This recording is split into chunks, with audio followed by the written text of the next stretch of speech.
même pour eux, afin qu'eux aussi soient sanctifiés. Dieu nous amène à ça. Et tout cela, c'est par la parole de Dieu. Et l'Écriture dit par la sainteté que produit la vérité. Donc la vérité va produire en nous. Le problème, c'est toi, c'est moi. Comment est-ce que nous la recevons? Il faut recevoir la parole de Dieu comme étant la parole de Dieu, qu'elle agisse en nous.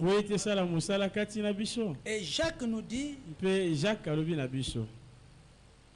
de ne pas seulement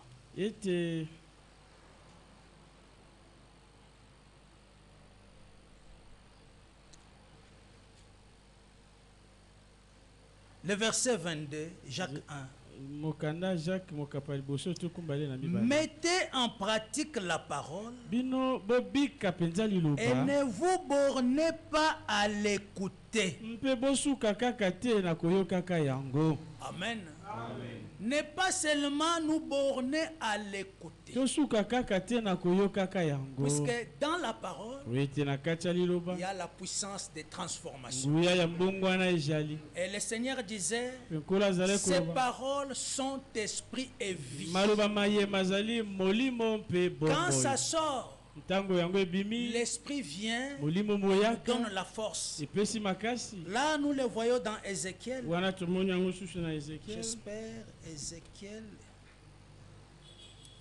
Ézéchiel 2. À partir du premier verset. Il me dit, fils de l'homme, tiens-toi sur tes pieds et je te parlerai. Dès qu'il m'eut adressé ces mots, l'esprit entra en moi et me fit tenir sur mes pieds. Donc cela dépend de la force que communique l'esprit par sa parole. L'Écriture dit, cela ne dépend ni de celui qui veut, ni de celui qui court, mais de Dieu qui fait grâce. Et il a dit, sans moi, vous ne pouvez rien faire. Alors, comme nous le chantons, vêtis brisé, péché, le pouvoir, la force est en Christ. Le problème, c'est toi et moi. La manière que nous recevons, c'est du point de vue recevabilité de la parole. Quand vous la recevez comme étant la parole de Dieu. Au début, une écriture merveilleuse nous a été lue. Quand vous entrez dans la maison de Dieu, entrez d'abord pour écouter. Alléluia. Alors quand nous venons pour écouter,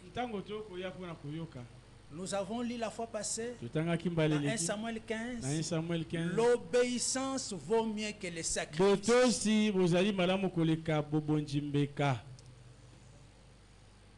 Le verset 22 de Jacques 1. Mettez en pratique la parole et ne vous bornez pas à l'écouter en vous trompant vous-même par de faux raisonnements. Je suis enfant de Dieu. Nous suivons les retransmissions. Le fait seulement de suivre. Si vous vous limitez là-bas, mais cela ne signifie rien. Il faut que c'est là. Vous êtes là, vous écoutez, et que la parole que vous écoutez, vous la mettez en pratique. Qu'est-ce que cela veut dire mettre en pratique? C'est vivre la parole. Alléluia. Nous devons vivre la parole. C'est ça la volonté de Dieu. Vivre comme il a vécu. Marcher comme il a marché. Réagir et agir comme il a agi. Et c'est cela. Puisqu'il est né de la parole, nous aussi nous sommes nés de la parole. Ce qui a fait de lui ce qu'il est, c'est la parole de Dieu dont il tire l'origine. Et nous aussi, nous tirons notre origine de la parole de Dieu. Nous naissons de la parole. Car si quelqu'un écoute la parole et ne la met pas en pratique, il est semblable à un homme qui regarde dans un miroir son visage naturel et qui, après s'être regardé, s'en va et il oublie aussitôt quel il était. C'est ce que nous voyons parmi les femmes. Dès qu'ils sont là dans leur sac, il y a toujours un petit miroir. Elle s'est mirée à la maison. Avant de monter à bord d'un taxi, elle s'est mise encore. Et quand elle veut descendre, un peu de poudre, elle s'est mise encore. Entrer au bureau et au marché, et dépose le sac. Elle s'est mise encore. À chaque fois qu'elle regarde, après quelque temps, elle oublie ce qu'elle était. Alors il faut encore se regarder. Alors il est dit comme ça, et que celui qui écoute la parole, qui ne la vit pas, est comme ça. Il a regardé et il a oublié ce qu'il était. Il est obligé de se regarder encore. Mais c'est lui qui aura plongé les regards dans la loi parfaite, la loi de la liberté, et qui aura persévéré, n'étant pas un auditeur oublié, mais se mettant à l'œuvre, celui-là sera heureux dans son activité. Alors, si quelqu'un croit être religieux, sans tenir sa langue en bride, mais en trompant son cœur.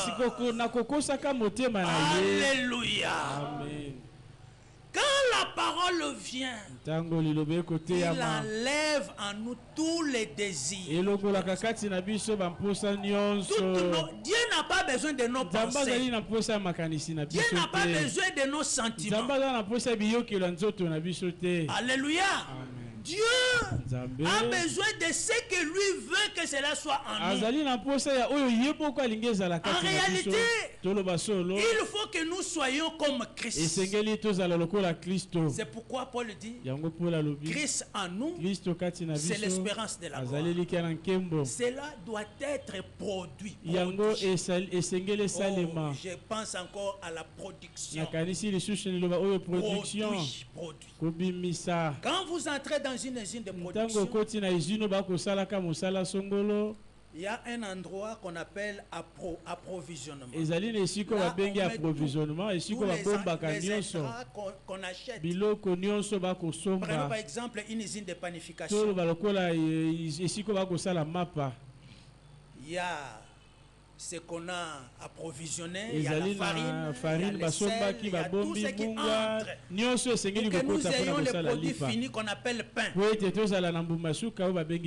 Alors ça doit passer par un processus. Et c'est ce processus-là qu'on appelle la production.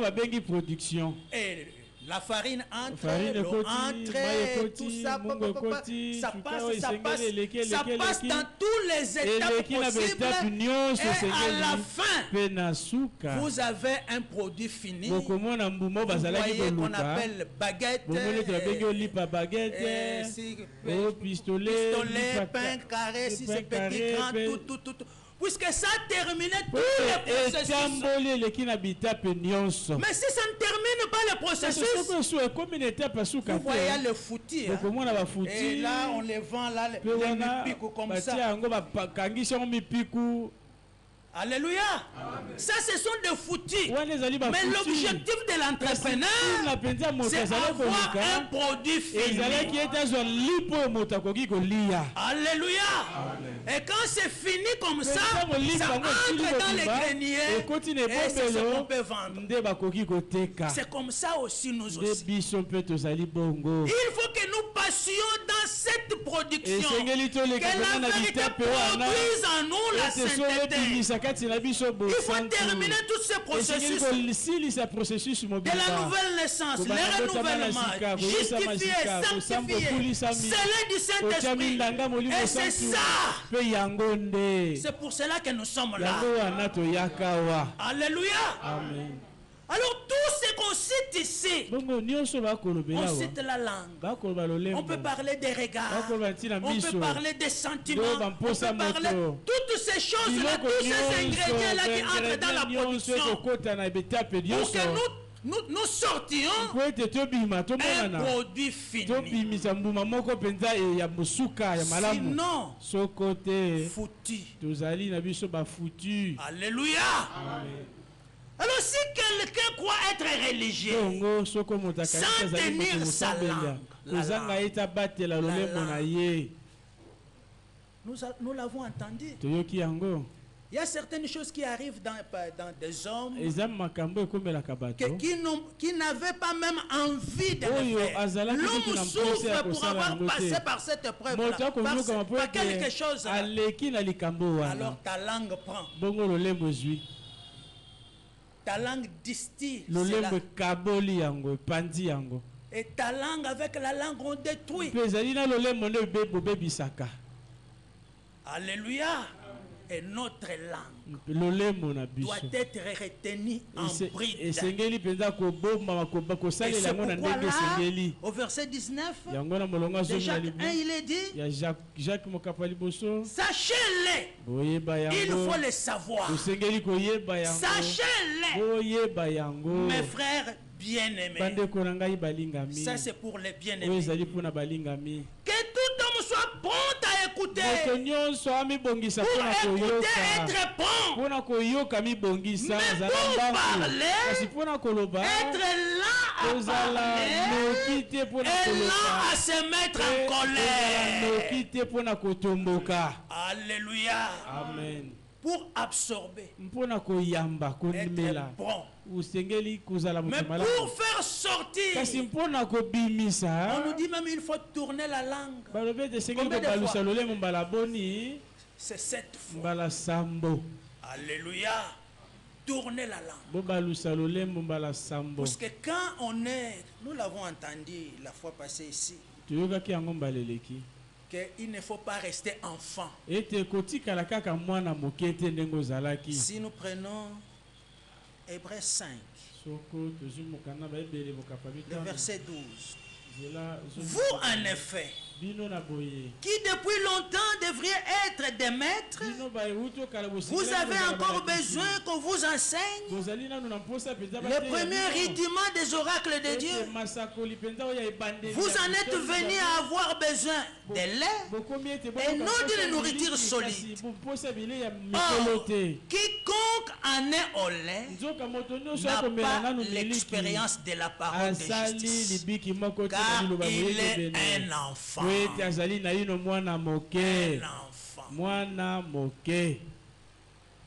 Ce qui nous est demandé d'avoir l'attitude d'un enfant, c'est avoir la foi comme un enfant.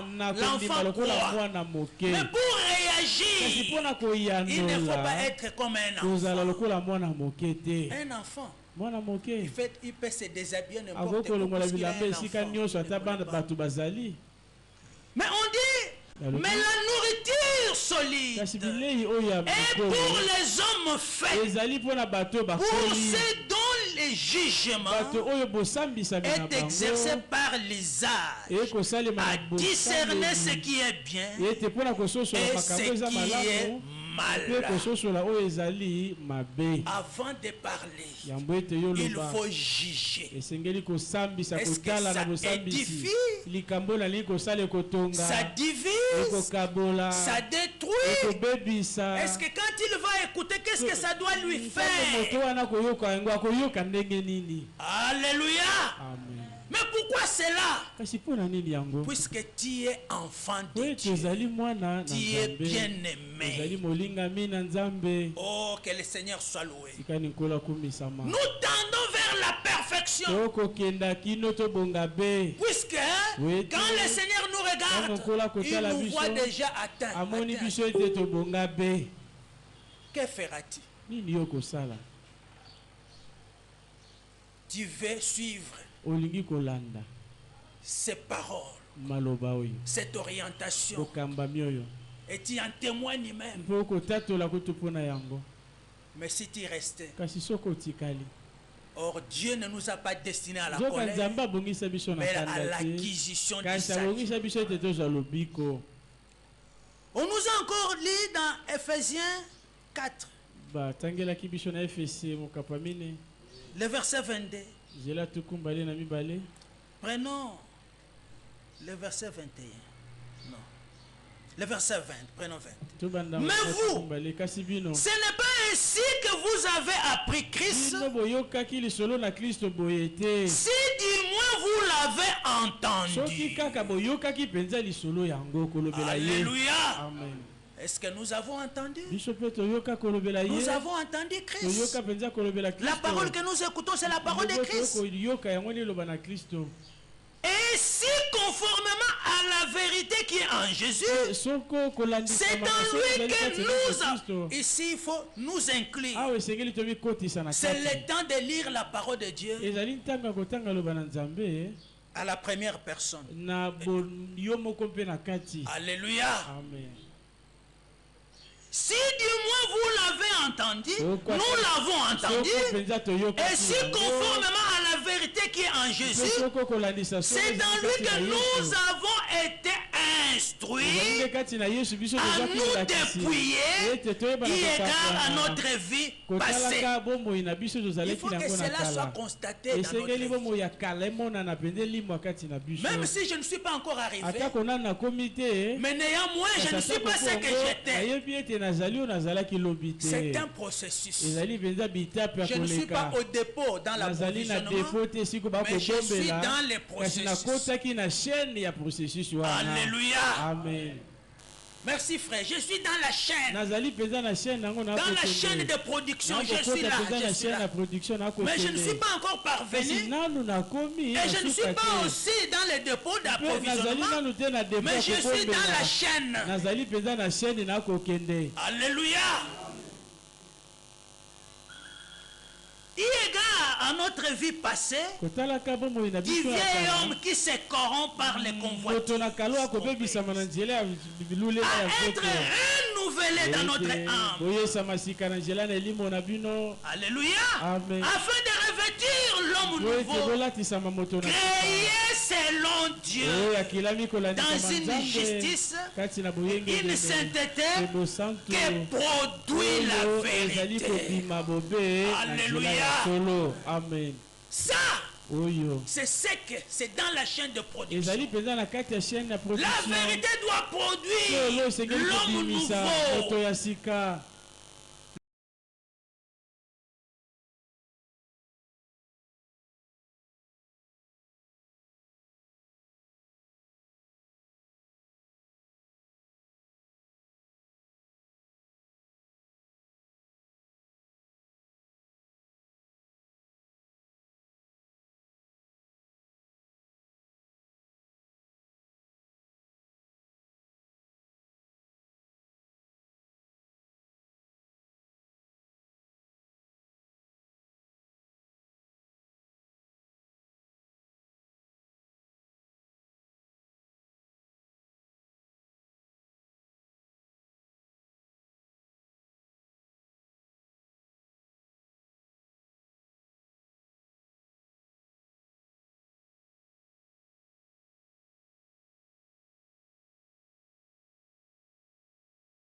Ou deux ou trois sont assemblés en son nom. En son nom. Il est au milieu d'eux. S'il est là, il est actif. Mais soyez spirituel. Sur son écran, il doit te voir toi. Il voit Timothée, il voit Hippolyte, hein? Il voit Joël. Et ça ne suffit pas. Et lui, quand il veut envoyer sa vie à travers sa parole, tu dois dire oui. Dieu ne sauve pas quelqu'un de force. Non, tu dois dire oui. Quand tu dis oui, sans fil, la vie qui est dans la parole, Dieu est capable de te la transmettre. Et toi-même, tu constateras que je ne suis plus celui que j'étais. Si quelqu'un est en Christ, il est une nouvelle création. Maintenant, à ceux-là, à ces hommes-là, des impératifs peuvent être adressés. Renoncez.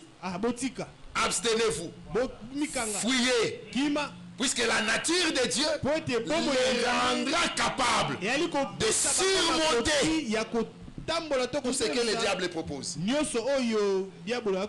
Souvenez-vous dans l'écriture, il a été dit à Caïn, le mal est couché devant ta porte. Mabé, mais toi surmonte. Caïn était incapable. Puisque la nature qu'il a fait ne pouvait pas l'aider à triompher. Frère, mais la nature de Dieu donne la victoire. Voilà pourquoi même quand quelqu'un tomberait, nous ne voulons pas l'accabler. Vous l'avez entendu. Nous voulons l'aider à sortir de cet état de tristesse et à reprendre la marche. Car l'Esprit nous dit qu'il y en a qui se sont retrouvés dans des situations qu'ils n'ont pas désirées. Et quand le diable te conduit là-dedans, c'est le même qui a fait la publicité. C'est accablant. Mais nous devons nous aider les uns les autres afin que la victoire soit maintenue parmi nous. Alléluia. Amen. C'est comme ça, bien mes frères et sœurs. Toutes ces choses, c'est des choses qu'on vit au quotidien. Quand on entend une prédication comme ça, c'est comme si l'esprit connaît les réalités du Congo, les réalités de Kinshasa, les réalités de nos assemblées, les comportements des prédicateurs, les déclarations des hommes. Que Dieu nous aide. Oui. Que Dieu nous aide. À la fin, il faut que l'église soit prise comme un corps. Quand j'entendais ça, pour terminer, excusez-moi, j'ai pensé à ce que les hommes disent. Oh, la communauté internationale n'est pas d'accord. Quand vous entendez ça, parfois c'est deux personnes. Parfois c'est le président des États-Unis et le président de la France qui ne sont pas d'accord. Mais à la télé on dit la communauté internationale n'est pas d'accord. Des pasteurs ont pris leurs sentiments qu'on a collé à l'église. Et vous avez entendu ça? N'attribuez pas à l'église la position que l'église n'a pas prise. Si toi tu développes un sentiment négatif envers Jancy, ne viens pas nous dire que l'église n'est pas d'accord. C'est toi qui n'es pas d'accord. Amen. Ça a été dit. L'église n'est pas des personnes. L'église c'est une communauté. Mais ça va plus loin. Vous savez, on lit mal William Branham. Il y avait un problème dans une assemblée il y a quelques années. J'ai rappelé à des frères. Lisez William Branham. William Branham a pris le problème d'un diacre. Puisque des prédicateurs se sont élevés à des diacres, contre des diacres. J'ai dit aux frères, frère Branham dit, le prédicateur a un appel divin. Un appel du cœur à la prédication. Le diacre, qui est aussi appelé par Dieu, reçoit un mandat de l'église. Un diacre. On y reviendra, puisque nous installerons nos diacres. Les diacres reçoivent un mandat de l'église. Et frère Branham va plus loin. Il dit, si le diacre commet une faute, il faut l'amener à l'église. C'est ça l'ordre. Et dire à l'église, notre diacre a commis ça.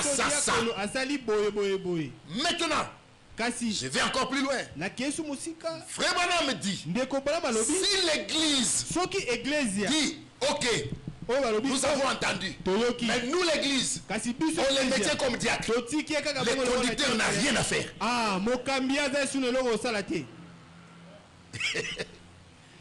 On ne démet pas un diacre au bureau.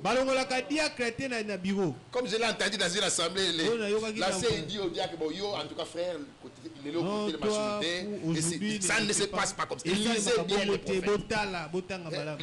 Les églises ont subi des choses venant des idées des hommes. Quand l'église dit, ok, à partir de ces rapports, que le diacre puisse s'asseoir, le diacre se met et il arrête de travailler. Mais quand l'église dit, ok, nous sommes au courant, merci, mais nous en tant qu'église, nous pardonnons aux frères et nous lui demandons de continuer à travailler. Et frère Branham termine en disant, c'est en cela que réside la souveraineté de l'église. Quand on dit que l'église est souveraine, c'est par rapport à ceux à qui l'église donne mandat. Si on écoutait tout ça, on aurait moins de problèmes. Mais 2-3 individus se mettent. Un conducteur religieux avec 2-3 courtisans. Et puis vous venez vous dites l'église. Quelle église? Dites c'est vous.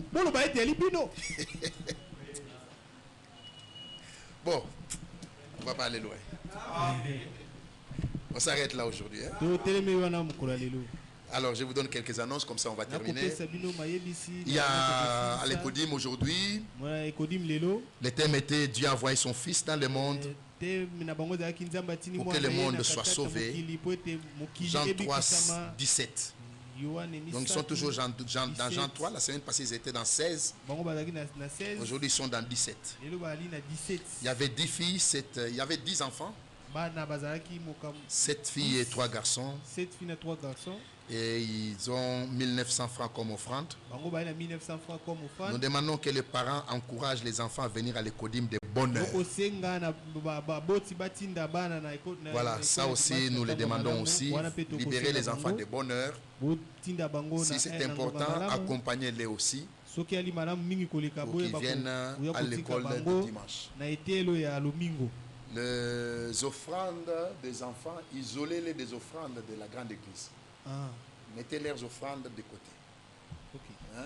À la fin de l'année, on verra qu'est-ce qu'on doit faire pour le recevoir et passer un moment avec eux.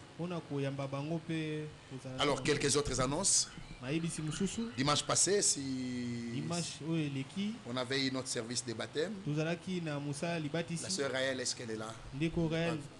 Ah, la sœur Marie-Jeanne, hein? Dieu te bénisse, ma sœur. Voilà, notre sœur là, c'est une voisine ici.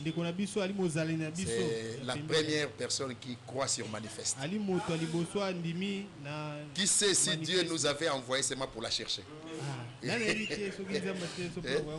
Si c'était seulement pour elle, notre mission ici est accomplie. Il y a la sœur Raël aussi qui a été baptisée. J'ai vu qu'elle n'est pas là. Tous les Basékèles ne sont pas là. Je ne sais pas pourquoi.